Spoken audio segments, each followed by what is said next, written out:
Let's welcome Congresswoman Hanabusa.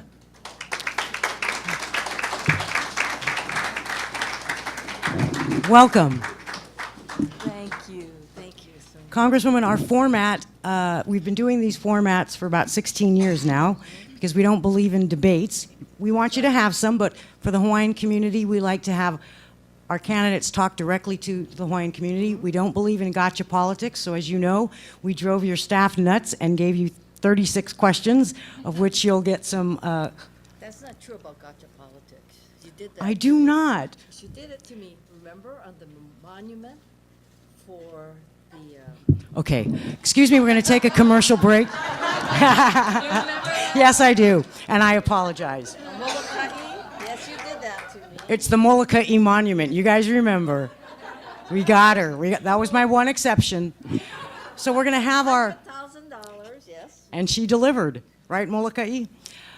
So we have our two next generation questioners here that will introduce themselves, and then I will be asking a few questions. You'll have 3 minutes to give opening remarks, 2 minutes to answer questions, and then 3 minutes for a closing remarks. So Jordan and Alohi, why don't you introduce yourselves? Aloha, Congresswoman. My name is Jordan Danner. I'm with the Council for Native Hawaiian Advancement. I'm the Policy Program Manager, and I oversee our Vote to Rise initiative.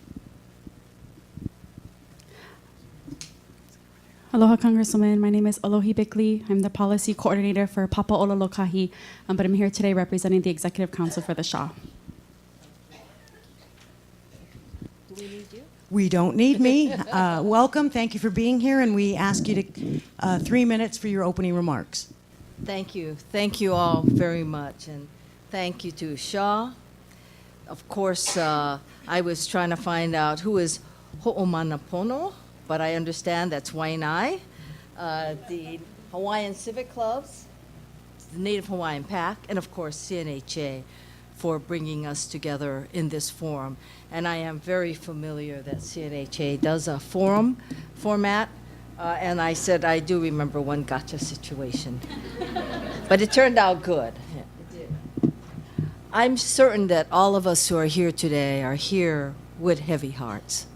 The passing of Senator Akaka will be felt in so many different ways, but the most critical is that without a doubt, Senator represented not only in the state, but in the Congress and in the Senate of the United States, Hawaii. He was Hawaii and its people. For us, he represented all that is and can be good in each and every one of us. And that is why it is such a loss. After I received the call this morning, I thought of one thing. Who will be the advocate for the Hawaii people, especially the Native Hawaiians? And who will be there that will be the face that everyone can accept? So the many questions that have been raised here, the 36, need someone to guide where we will go, and that really is the question. It is leadership. Leadership in not only the state, but in this particular area. My record on Hawaiian issues is well known by many of you in this room. And many of you may not agree with me, but I hope the one takeaway you will all have is that I have studied these issues very carefully. Many of my views are shaped by my roots. As many of you know, I'm fourth generation Waianae. And the community is one that is comprised of Native Hawaiians, whether you are big N or small n, the largest percentage.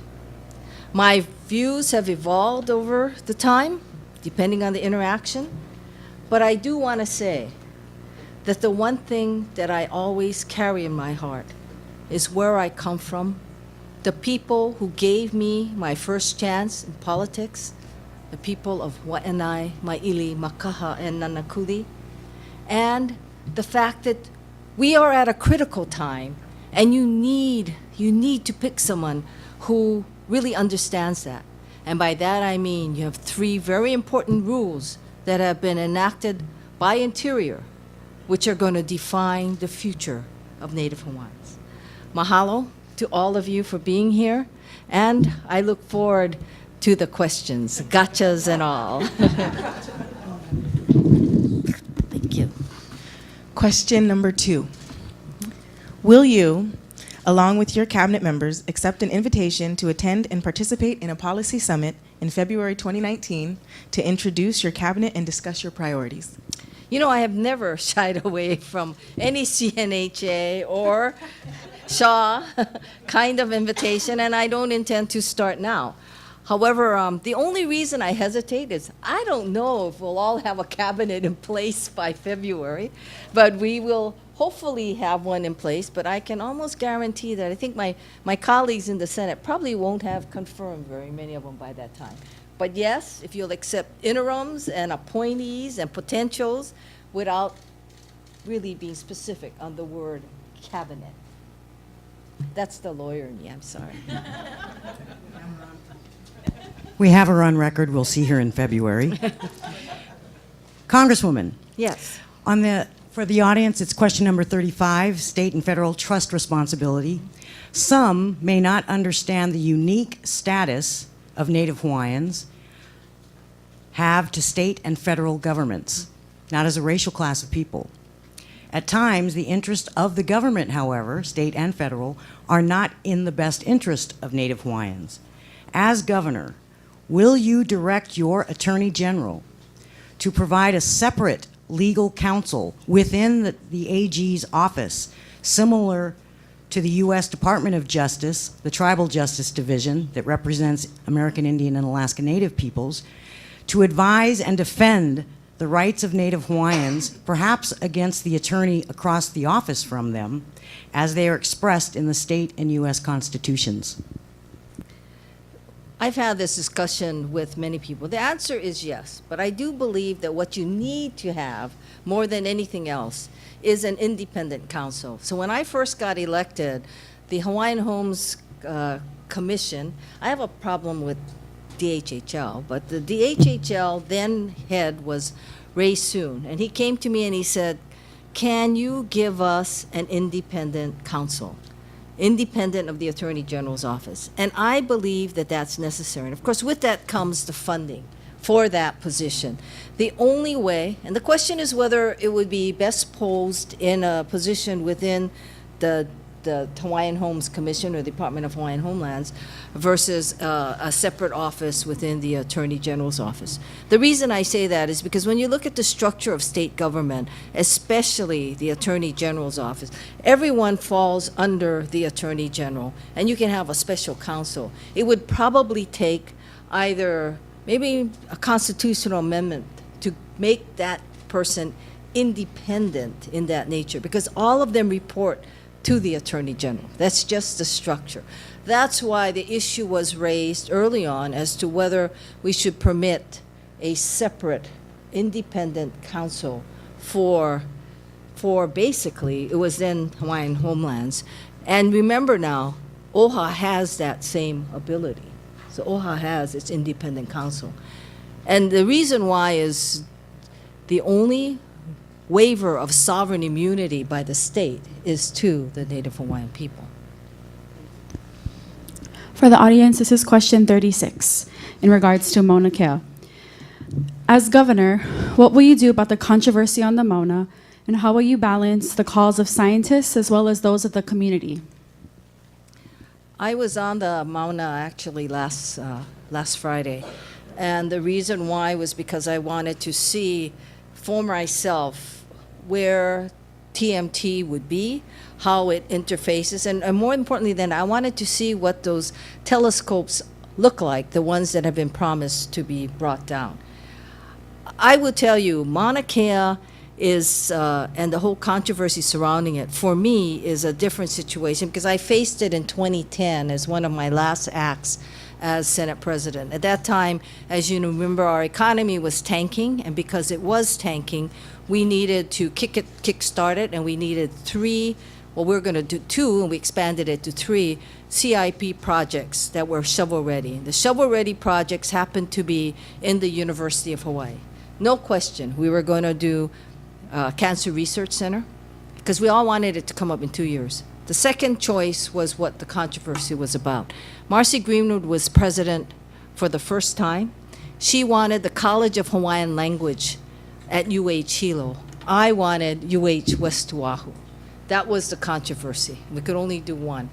The reason why Marcy wanted it, and I believe, and the reason I'm saying this is because the affirmative acts that we took, the reason she wanted it is because she said for so long, the Hawaiian people were lied to, or not necessarily lied to, but we did not fulfill our promises. So she said the building of the College of Hawaiian Language would be the first step in her ability to work with the community on TMT. So in the end, we funded all 3 projects. So if you were to ask me what my position is, the action of doing that, passing it through the legislature, voting for it, was the affirmative statement that this was the way we needed to proceed to do it. If you ask me whether I think we've done a good job, the response is no. Thank you. This is question 23. The Honolulu Rapid Transit Project was widely touted as an opportunity to construct much-needed affordable housing in the urban core. Understanding that the city is the primary overseer of rail, are you aware of how many actual newly constructed affordable units have been built within the TOD, or how many are planned? As governor, how will you interface with the city, and what are your plans to maximize the construction of new affordable housing units within TOD areas and along rail for local people? This is a modified gotcha because I chaired Hart. Let's understand one thing. In Washington, D.C., I bought a condo in a TOD because I wanted to know how it could be done right. And done right, it is an amazing development, especially for the next generation, the millennials. They love that type of lifestyle. Having said that, the one thing we all have to recognize, first of all, is the city doesn't have property to do TOD. So they're really not the ones. The entity that probably has most of the property to do TOD is the state of Hawaii. So that is why some of you are probably watching and wondering, why is Senator Dela Cruz trying to push all of this stuff? It's because of the fact that TOD, to be done right, you need the land. And the land is either you do a private-public partnership of some sort, or you do the state lands. But the city, in their condemnation process, really doesn't have that type of landmass. There is one exception, and I have said this publicly, and I see my friend Marcel in the audience, so he's heard me say this. One of the concerns that I've always had is Department of Hawaiian Homeland's property, which is where the ROC, the Rail Operations Center, is. That is a phenomenal piece of property. That is a property which, if you look at it historically, you can probably thank Senator Akaka for. It was a product of the Hawaiian Homelands Recovery Act of 1995. That transaction hasn't been completed. Because of Rule 43 CFR 47 that deals with transfers, it's going to take on a totally different type of negotiations now. Property like that is something that you should consider. But tied into that is it has to go vertical. TODs are vertical. So it is a matter of change of lifestyle, recognition of that, and really building, I think, for the next generation. Thank you. This is question 12 regarding physicians. A November 2016 report by the Hawaii Medical Education Council found that Hawaii has a physician shortage of about 500, not to mention a long list of behavioral health providers limiting citizen access to quality health care. As governor, what strategies related to workforce development or health worker housing would you consider implementing to address the provider shortage and overall problem to access? That is a question that, excuse me, we have dealt with. And you know that there are special programs federally, for example, which if you agree to serve in an underserved community and Native Hawaiian, you will be able to get your basically your tuition paid, you get a stipend, and you get to go through this process, and your give back is at the end. So many years for so many years that you have been supported. I spoke to a class at the University of Hawaii John Burns School of Medicine, and I asked how many of them who were Native Hawaiians were availing themselves of that program, and no one did. And the reason is, and one that we have to recognize, that it's more than just tuition, it's more than a lot of things that we're thinking about stipend. What it does come down to is the quality of life that the young physicians are interested in. So we need to think about housing. If we want them to go into rural areas, we need to think about what is it that would entice them to do this. And I'm not sure that we have the exact answer for that yet. But it is more than just tuition. It is more than just what we think about. Because we also think that everyone has this do-gooding streak in them. This one physician put me in my place when she said, I have done everything right from the time I was in high school. Everything right. I scored was top of my class, studied hard, got A's, and she goes, I don't want you to tell me that I should feel guilty, that I don't want to serve and I want to make money. She says, I want to make money. So we got to weigh all of those things to come up with the solution, and not one solution will address every single person. So that's the problem with government. We like one size fits all. We want everybody to fit a certain kind of mindset. It doesn't work. So we have to create opportunities for all of them. Question number 8 in regard to retaining teachers. Hawaii's teachers need a champion in the governor's office to make sweeping changes to fill the high level of teacher vacancies in schools across the state. As governor, will you champion teacher housing, student debt forgiveness programs for local teachers, and working directly with the legislature to lead the nation to achieve respectable teacher pay? Definitely. That's something, and I had the advantage, some of you may have remembered when we were under a consent decree. It was called the Felix Consent Decree on special needs teachers. One of the things that amazed me in terms of the ability to bring people in, and it wasn't the best situation, it was that the federal court suspended everything on us, but they deemed it to be a necessity that we bring in special needs teachers almost at any cost. I think that having we, the state, as well as I hope the department still has institutional knowledge of what that is, that we can move forward on that as well. It is very critical. Education is very critical, and it is important that we do this, but we also have to have a program as to what the objective is. I think the problem with education, the shortcomings of education has been that, again, we tended to do one size fits all and everyone has to function in the same way. The one thing I learned for the time that I was very honored and able to serve Waianae was how pride, really pride, and the vision of a future are the integral parts of success. Teachers are critical in that. And it's my good friend Candy Suiso who did Sea Rider Productions, for those of you who are even familiar with media, and how Waianae leads the way in all of that, whether it's 3D printing, whether it's animation, whether it's just doing videos and doing PSAs. They are extraordinary. It is because of the teachers. So we must invest in the teachers, but we must also know what is it that a particular teacher needs. I see Uncle Black in the audience. Uncle Black knows. My uncle and aunt worked at Nanakuli High School, Nanaikapono. My uncle was popular, my aunt was not. She was a math teacher. My uncle was the art teacher. That's what you need to do. You need to find people who are inspirational for the students. Thank you. The next question is number 14, drug rehabilitation facilities. Stated quite simply, Congresswoman, and directly, one of the top healthcare priorities of Native Hawaiian organizations that have convened at the CNHA convention every year is to increase access to drug rehabilitation facilities and services, especially on neighbor islands. There are far too few against the siege of drug destruction to Hawaii's families. As governor, what are your thoughts and plans to address this issue aside from just drug enforcement?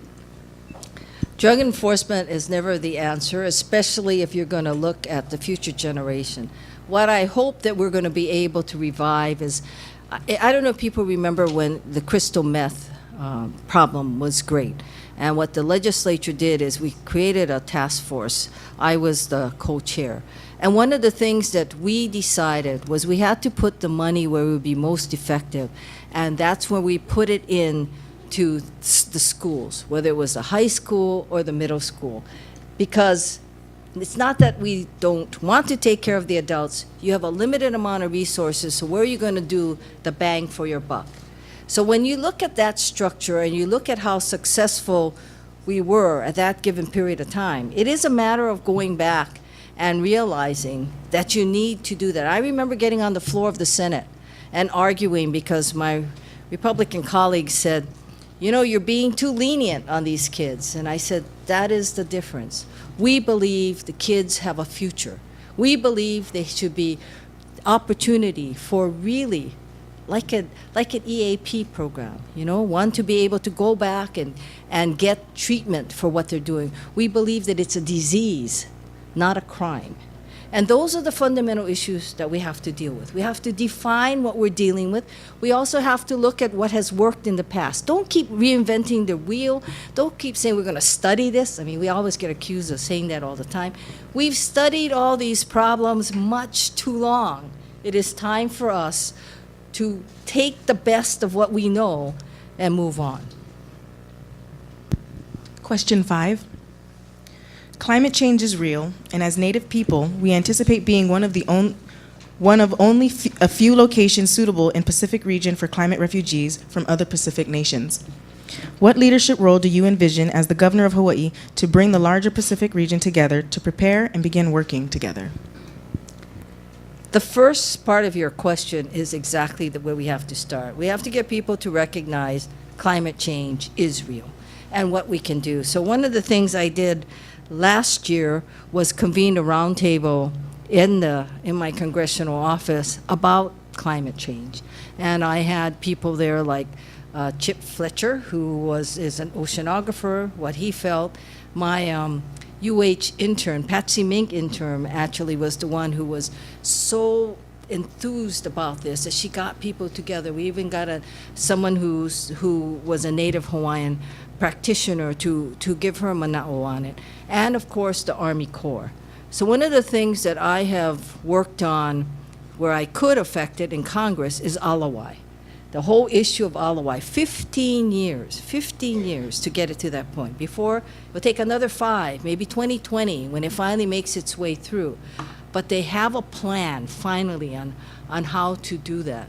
And one of the issues, believe it or not, is the height of the walls on the alawai.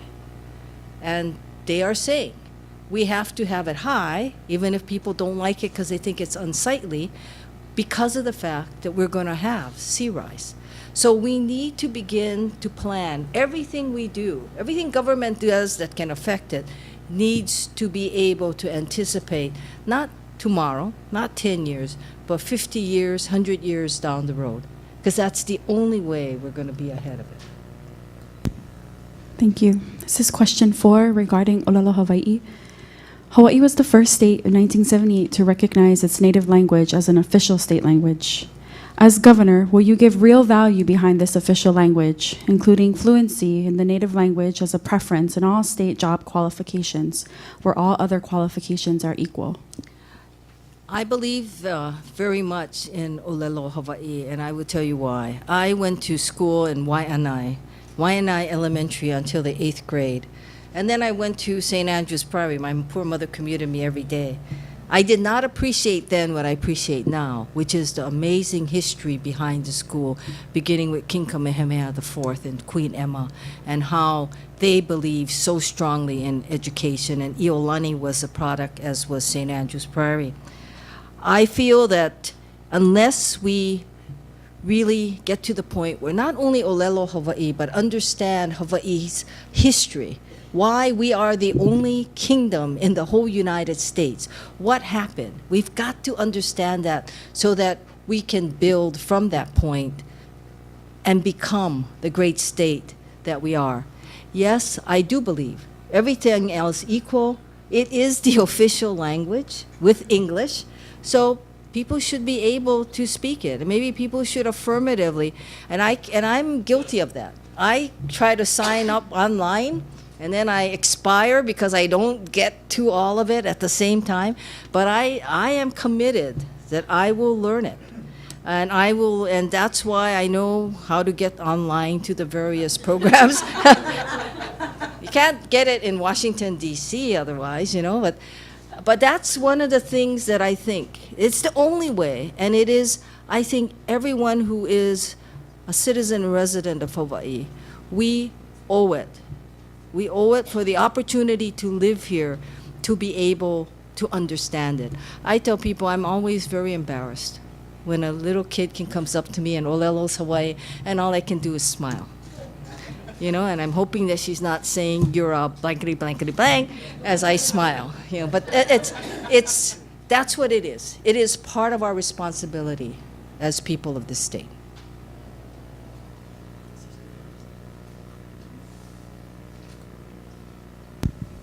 This is the last question, and then you'll have 3 minutes.